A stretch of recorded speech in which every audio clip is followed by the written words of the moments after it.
राधे राधे। जय श्री कृष्ण। आज हम सुनेंगे फागुन मास महात्म्य की कथा के 18वें अध्याय की कथा।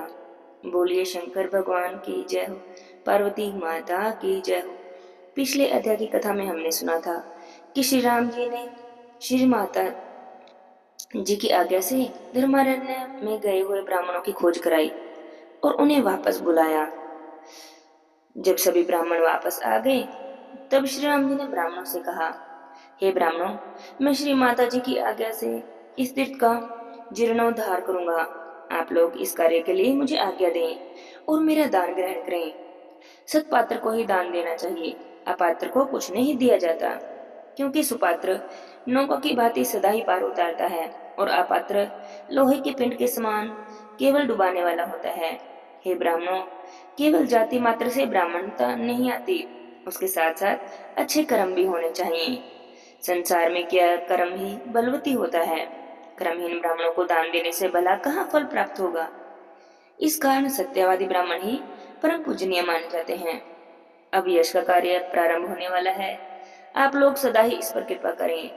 तब ये सभी ब्राह्मण आपस में विचार करने लगे और उनमें से कुछ ब्राह्मणों ने श्री राम जी से कहा, हे रघुनंदन, हम तो श्लोक वृत्ति से जीविका चलाने वाले हैं। पूर्ण संतोष का आश्रय लेकर केवल धर्मानुष्ठान में लगे रहते हैं। हमें दान लेने से कोई प्रयोजन नहीं। राजा का प्रतिग्रह बड़ा ही भयंकर होता है, अतः हम भयदायक प्रतिग्रह नहीं लेना चाहते। उन ब्राह्मणों में से कुछ तो एकाहित व्रत वाले थे। वे दिन में एक बार ही भोजन करते थे। कुछ अमृत वृत्ति से रहते थे, यानी बिना मांगे जो कुछ मिला जाए उस पर ही संतोष करते थे। कुछ कुंभी धान्य संगा वाले ब्राह्मण थे। वे एक घड़े से अधिक धान्य का संग्रह नहीं करते थे। सभी ब्राह्मणों के गुण और स्वभाव अलग अलग थे। कुछ ब्राह्मण इस प्रकार कहने लगे कि हम लोग ब्रह्मा, विष्णु और शिव, इन तीनों स्वरूपों की आज्ञा लिए बिना कैसे प्रतिग्रह स्वीकार कर सकते हैं, अर्थात दान कैसे स्वीकार कर लें। जब तक ब्रह्मा, विष्णु आदि देवताओं ने नहीं कहा, तब तक उन्होंने आज्ञा नहीं दी, तब तक तो हमने किसी का तांबूल भी स्वीकार नहीं किया। ब्राह्मणों की बातें सुनकर श्री राम जी ने वशिष्ठ जी से परामर्श किया और गुरु के साथ उन्होंने भी ब्रह्मा, विष्णु और शिव आदि देवताओं का सम्मान किया। स्मरण करते ही सभी देवता वहां पर आ गए। उनके विमानों के पंख भी कोटि कोटि सूर्य के समान प्रकाशित हो रहे थे। श्री राम जी ने बड़ी प्रसन्नता के साथ सबका पूजन किया और वह सब वृतांत निवेदन करते हुए कहा, मैं क्षेत्र की अधिदेवी के कहने से ही यहाँ हर क्षेत्र में धर्मकूप के समीप जीर्णोद्धार करना चाहता हूँ। उसके बाद वे सभी ब्राह्मण तीनों भगवानों को प्रणाम करके हर्ष में भर गए। उनका मनोरथ सफल हो गया।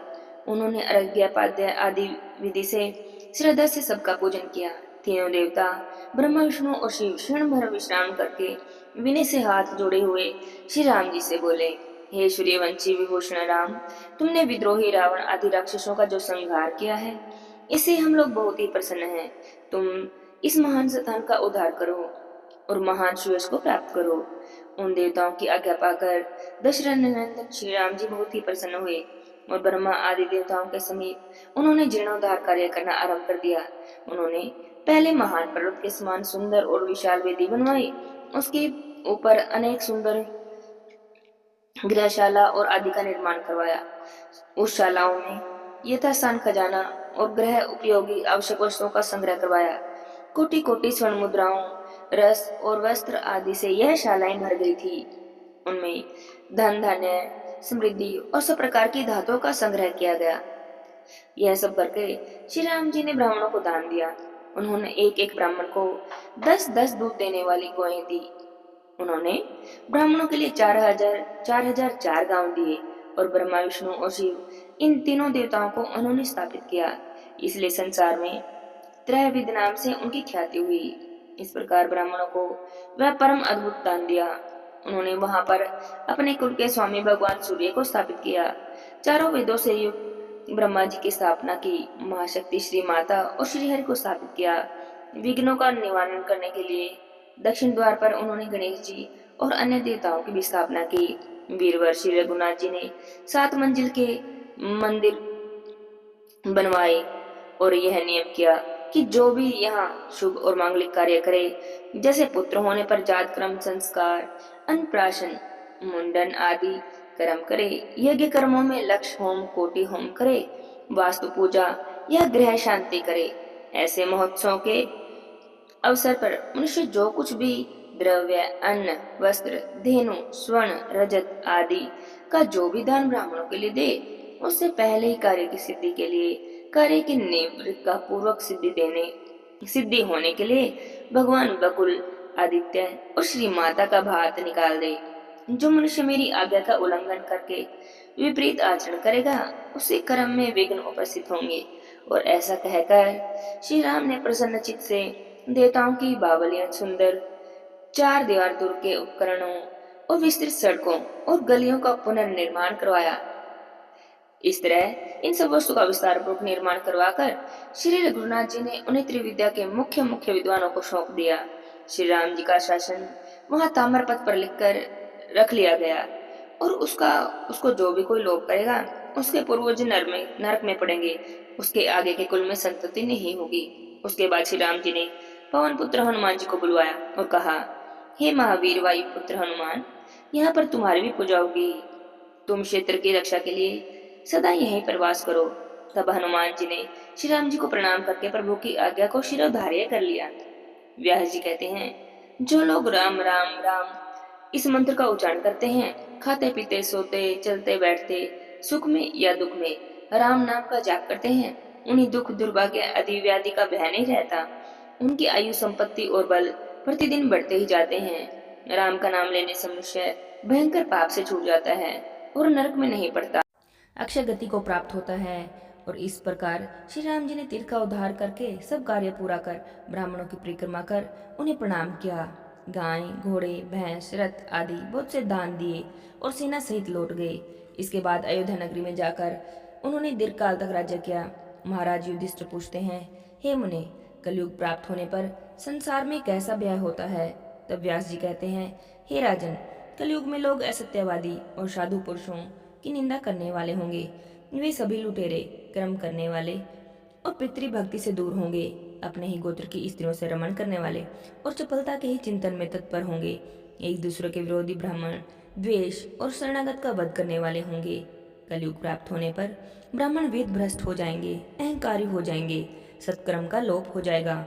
शांति काल में सूर्य की डींग मारने वाले और प्राप्त होने पर अत्यंत दीन होंगे और श्राद्ध और तर्पण से दूर रहेंगे। असुरों के समान आचरण करने वाले और विष्णु भक्ति से रहित हो जाएंगे। दूसरे के धन हड़पने की इच्छा वाले और सूदखोर होंगे। ब्राह्मण बिना नहाए ही भोजन कर लेंगे। क्षत्रिय युद्ध का नाम सुनकर भी दूर भाग जाएंगे। कलिकाल में सब लोग दुष्ट वृत्ति वाले होंगे और मलिन होंगे, मदिरा पिएंगे और जो यज्ञ के अधिकारी नहीं हैं, ऐसे लोगों से भी यज्ञ करवाएंगे। कलयुग में स्त्रियां पति से द्वेष रखने वाली होंगी, पिता पुत्र से बैर रखने वाले होंगे। ब्राह्मण धन संग्रह में तत्पर होकर गाय का दूध, दही और घी बेचेंगे। कलयुग में गाय प्राय दूध नहीं देगी, वृक्षों पर फल नहीं लगेंगे। लोग कन्या बेचने वाले होंगे, गाय बकरी भी बेचेंगे। विष विषयक रस विक्रय करेंगे। कलयुग में ब्राह्मण वेद बेचने वाले होंगे और स्त्रियां 11 वर्ष की आयु में ही गर्भ को धारण कर लेंगी। लोग प्राय एकादशी का उपवास रखने से रहित होंगे। तीर्थ सेवन में ब्राह्मणों की प्रवृत्ति नहीं होंगी। ब्राह्मण अधिक खाने वाले, अधिक सोने वाले होंगे। सब लोग कुटीर वृत्ति से जीविका चलाने वाले और वेदों की निंदा में तत्पर रहेंगे। सन्यासियों की निंदा करेंगे और एक दूसरे को छलने वाले होंगे। कलयुग में छुआछूत के दोष को नहीं माना जाएगा। क्षत्रिय लोग राज्य से वंचित होंगे, मलेच्छ राजा होंगे। प्राय सभी विश्वासघाती, गुरुद्रोही, मित्रद्रोही और शिष्टाचार से परायण होंगे। महाराज, कलयुग आने पर चारों वर्ण के लोग एक साथ हो जाएंगे। मेरा यह वचन कभी अन्यथा नहीं होगा, अर्थात झूठा नहीं होगा। कलयुग प्राप्त होने पर सब ब्राह्मण अपने स्थान से भ्रष्ट होंगे। यह बलवान पक्ष को ग्रहण करेंगे, पापी होंगे और वेद भ्रष्ट हो जाएंगे। प्राचीन काल में ब्रह्मा, विष्णु और शिव आदि देवताओं ने धर्मारण्य तीर्थ को स्थापित किया था।